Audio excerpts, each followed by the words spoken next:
YouTube channel बाल मंदिर बाड़मेर पर कक्षा 11th के सभी छात्र और छात्राओं का हार्दिक अभिनंदन है।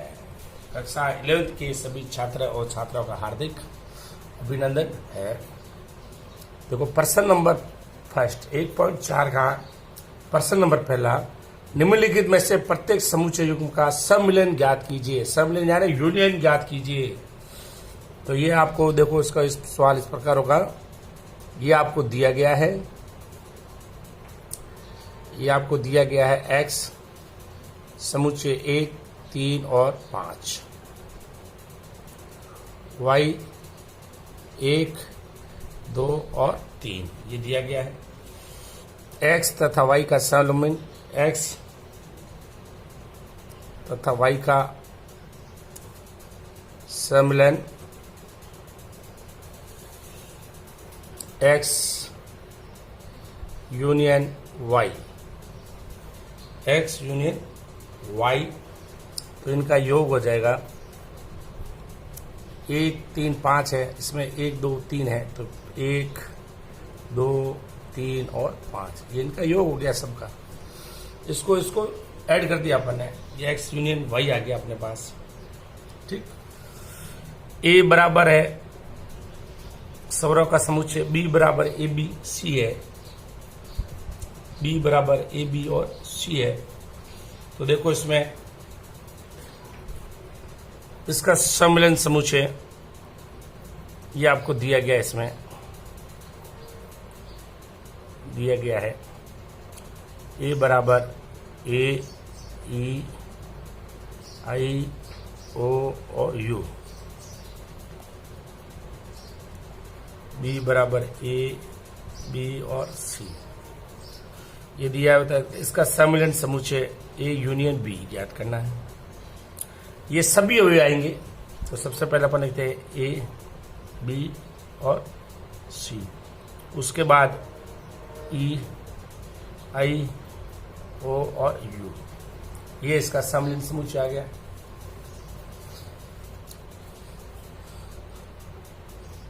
प्रश्न नंबर 3, x कोलन x एक प्राकृत संख्या है जो 3 का गुणज है। b x कोलन x संख्या 6 से कम एक प्राकृत संख्या है। तो इसका हल इस प्रकार है, a बराबर x कोलन x एक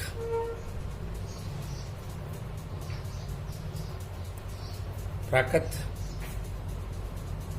संख्या है और 3 का गुणज है। तो a का मान आ जाएगा, एक प्राकृत संख्या 3 का गुणज है, तो 3, 6, 9, 12 डॉट डॉट डॉट ये। b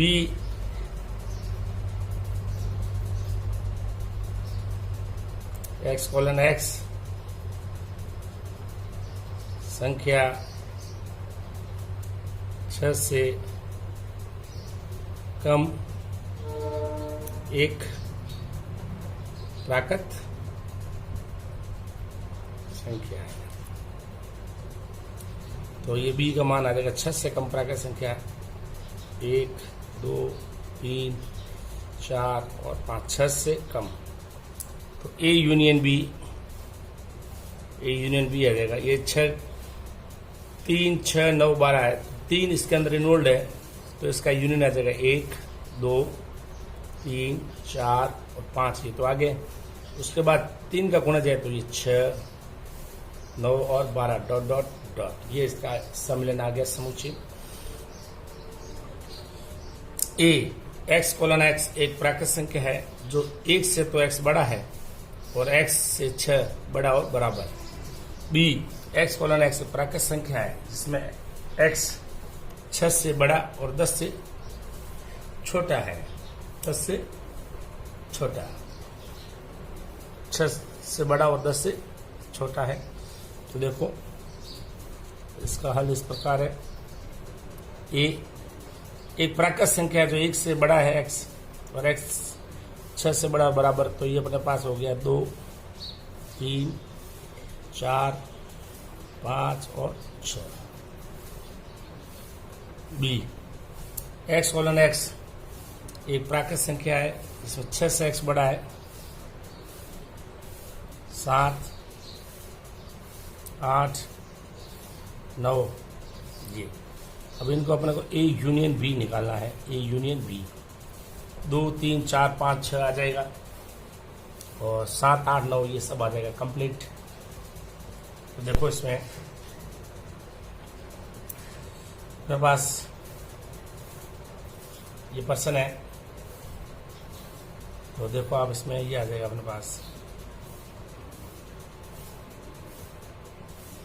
ठीक है ना। तो इसका यूनियन आ जाएगा अपने पास 2 3 4 5 6, तो आगे फिर आ जाएगा 7 8 और 9, ये इसका यूनियन आ जाएगा, ये यूनियन समुच्चय आ जाएगा अपने। ठीक है, वापस रिपीट। एक्स समुच्चय 1 3 5, वाई 1 2 और 3 दिया गया है। एक्स 1 3 5 है, वाई 1 2 3 है। एक्स तथा वाई का सम्मिलन एक्स यूनियन वाई, यानी एक्स और वाई दोनों का समुच्चय का योग 1 2 3 और 5, 1 2 3 इसमें है और 1 3 और 5 इसमें, तो सब समुच्चय आगे, इसके समुच्चय के सभी अवयव आगे। सेकेंड पहले का ए स्वरों का समुच्चय ए ई आई ओ यू, बी है ए बी सी, तो दिया गया समुच्चय है स्वरों का समुच्चय और बी ए बी सी, तो इनका यूनियन आ जाएगा ए बी सी और स्वर। तो स्वर ए बी सी में स्वर ए आ गया है, ई आई ओ यू सभी ए और बी का योग अवयव का समुच्चय आ गया ये। थर्ड, एक्स कोलन एक्स एक प्राकृत संख्या है और 3 का गुणज है। बी एक्स कोलन एक्स एक संख्या है तो 6 से कम प्राकृत संख्या है। एक्स कोलन एक्स एक प्राकृत संख्या है और 3 का गुणज है, 3 6 9 12। बी एक्स कोलन एक्स संख्या 6 से कम एक प्राकृत संख्या है, ठीक, तो 6 से कम है 1 2 3 4 और 5। A union B, A union B 1 2 3 4 5 तक तो आगे, 3 का गुणज है तो 3 इसमें आ गया, 6 9 12 डॉट डॉट डॉट। चौथा, ए एक्स कोलन एक्स एक प्राकृत संख्या है, 1 से एक्स बड़ा है और एक्स से 6 बड़ा और बराबर। बी एक्स कोलन एक्स एक प्राकृत संख्या है तो 6 से एक्स बड़ा और एक्स से 10। हल ए 2 3 4 5 और 6। बी 7 8 और 9, ए यूनियन बी दोनों का योग 2 3 4 5 6 7 8 और 9, ये हुआ अपने पास। पांचवा, ए बराबर 1 2 3, बी बराबर है 5, तो अपने को इसका ज्ञात करना है, ए यू और बी ज्ञात करना है। तो हल, ए बराबर दिया है 1 2 और 3, बी बराबर दिया 5, ए यू बी रिक्त समुच्चय है, तो इसके अंदर सभी अवयव जोड़ दो, ए के 1 2 और 3, 5 कोई अवयव है नहीं, इसके बराबर अपने पास आ गया ए, ये ए है, ए यू बी बराबर आ गया ए, ठीक। ए बराबर 1 2 3, बी बराबर 5 है तो ए यूनियन बी याद करना है, ए बराबर 1 2 3, बी बराबर 5, यानी ए के अवयव आ जाएंगे 1 2 3, 5 में कोई 5 यानी रिक्त समुच्चय जिसके अंदर कोई अवयव नहीं होता है। मान लीजिए ए बराबर ए बी बराबर ए बी और सी है, क्या ए यूनियन बी, क्या ए यूनियन बी ज्ञात करो और ए बी का उपसमुच्चय है क्या। तो इसका हल इस प्रकार है, देखो ये दिया गया अपने को, ए बराबर ए और बी बराबर ए बी और सी, तो ए उप समुच्चय है बी का, ए उप समुच्चय है बी का, ए उप समुच्चय बी का है क्योंकि यहाँ ए का प्रत्येक अवयव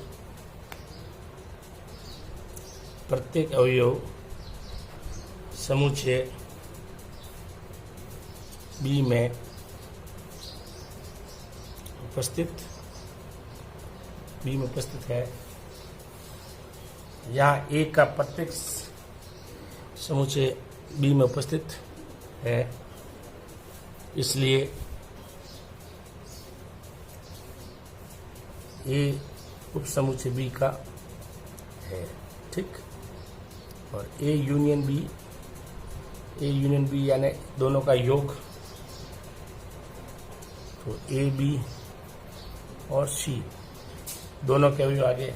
ए यूनियन बी बराबर आ गया, देखो आपके बराबर है बी, ये। ठीक। मान लीजिए कि ए बराबर ए बी है, बी बराबर ए बी सी है। क्या ए बी का उपसमुच्चय है और ए यूनियन बी ज्ञात है। दिया हुआ है ए बराबर ए बी बराबर ए बी सी, तीन अवयव है। ए बी का उपसमुच्चय, क्योंकि ए का प्रत्येक अवयव समुच्चय बी में उपस्थित है। ए बी का उपसमुच्चय है, A union B, A B C, तीनों का योग कर दिया। यदि ए और बी दो ऐसे समुच्चय हैं कि ए उप समुच्चय है बी का, तो ए यूनियन बी क्या है, यानी ए बी का उप समुच्चय है, ए बी का उप समुच्चय है, ए यूनियन बी क्या है। तो ये बहुत अच्छा प्रश्न है। देखो आप, ये दिया गया है, अपने को दिया गया है ए उप समुच्चय है बी का। इसका मतलब ए उप समुच्चय बी का, इसका मतलब ए यूनियन बी बराबर होगा बी। ये आपको दिया गया है प्रश्न के अंदर। प्रश्न को अच्छी तरह से पढ़ लो। ए उप समुच्चय है बी का, तो इसका मतलब ए जो है बी का उप समुच्चय है। उप समुच्चय है तो ए यूनियन बी है जो होगा वो बी के बराबर होगा। तो देखो आप, क्योंकि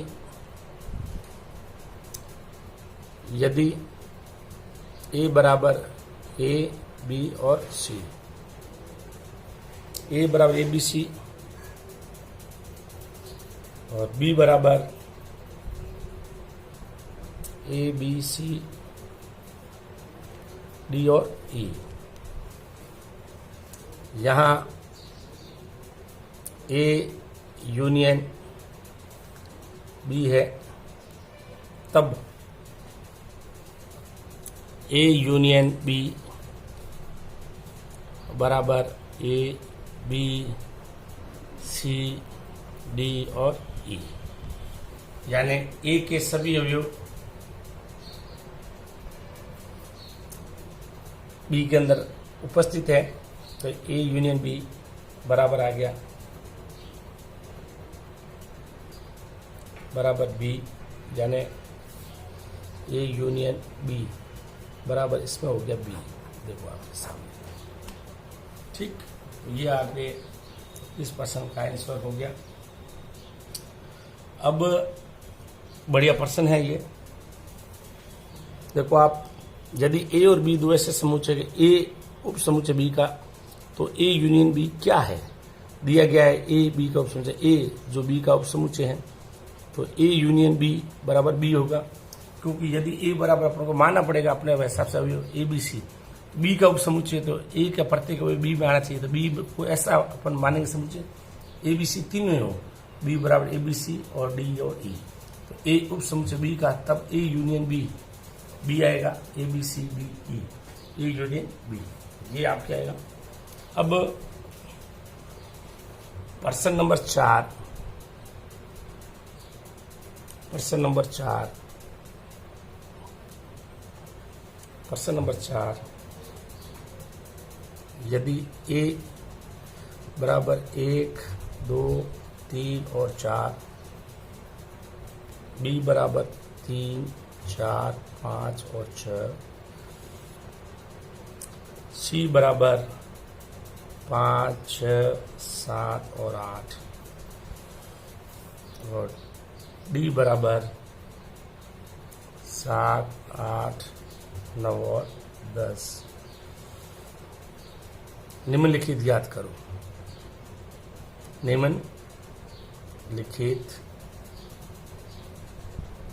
निम्नलिखित ज्ञात करो। तो चौथे का